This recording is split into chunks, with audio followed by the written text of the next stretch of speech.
काकडी, लिंबू, तुरा आलेली कोथिंबीर आणि थोडासा पुदिना ह्याचं सरबत अतिशय छान जातं. हा पुदिना आहे? अरे हो, खरंच हा पुदिना आहे. पुदिन्याच्या 2 गड्ड्या आणल्या, त्याची पानं काढून घेतली आणि पाणी न घालता त्याची बारीक पेस्ट केली आणि ताटलीमध्ये डीप फ्रीजमध्ये सेट होण्यासाठी ठेवून दिली. अहो, खूप दिवस जातो हा पुदिना. वारंवार आणायला लागत नाही. आपल्याला काय चटणीसाठी वगैरे लागतो. एक तुकडा तोडून घेतला पाहिजे तेवढ्या चवीचा, तरी छान होतो उपयोग त्याचा. करून बघा तुम्ही सुद्धा. आता हे सरबत आपण करूया.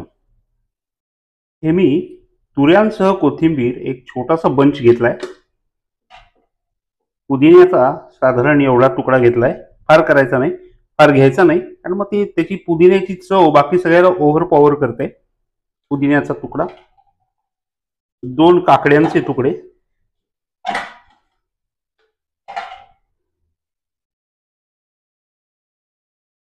चवीपुरती साखर, अगदी 1 चमचा घालतोय, फार नाही.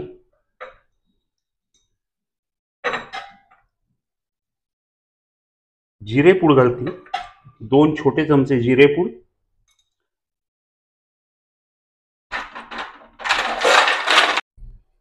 त्यामध्ये मी हे 2 ग्लास पाणी घालणार आहे. ते साधारण याचं 3 ग्लास सरबत तयार होईल, कारण आपण आईस क्यूब जाते आणि काकडीचं पण पाणी असतं. आता हे छानपैकी फिरवून घ्यायचं आणि आवश्यकता वाटली तर गाळून घ्यायचं आणि मस्तपैकी एन्जॉय करायचं. थंडगार काकडी, कोथिंबीर आणि लिंबाचं सरबत फिरवून घेऊया आपण. मस्त हिरवा रंग आलाय त्याला. त्याची टेस्ट पण अप्रतिम लागते. आणि हो, लिंबू रस मात्र विसरायचा नाही बरं का. मी विसरलो होतो, आलं लक्षात. लिंबू रस पिळला आहे. मग त्यामध्ये चवीप्रमाणे काळं मीठ आणि साधं मीठ घालायचं, फार नाही, चवीपुरतं. आणि मस्तपैकी ब्लेंड करून घ्यायचं. हे सरबत इतकं छान ब्लेंड झालंय, ते गाळून घेण्याची आवश्यकताच नाही. रंग बघा किती सुंदर हिरवा आलाय.